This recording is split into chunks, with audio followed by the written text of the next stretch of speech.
The Lord God says that his servants must come back to him.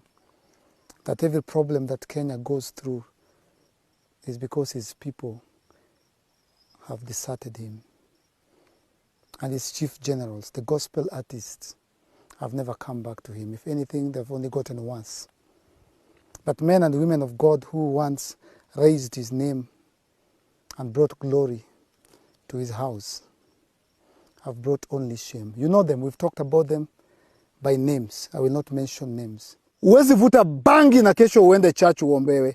All the problems that Kenyans are going through, from the high cost of living to people dying to drought, famine and hunger, is because of your immorality and your prostitution. We cannot have men of God who once called upon the name of God to bless this nation, like Ringtone. After we spoke and I called you on the phone, you are still sleeping with women in your house morning, day, night and evening. You are a prostitute. And people like Willy, you left the house of God, the glory of God.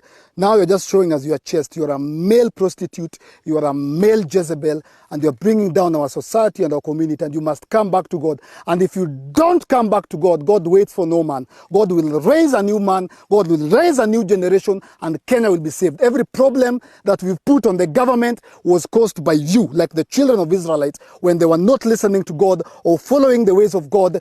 God threw rats of different kinds to them.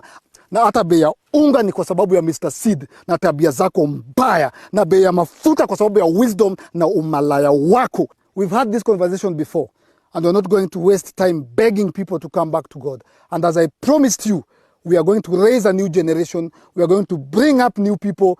And that's why I've spent my time on this mountain, on this hillside, and in this bush, because we need a solution. We need a man who can take us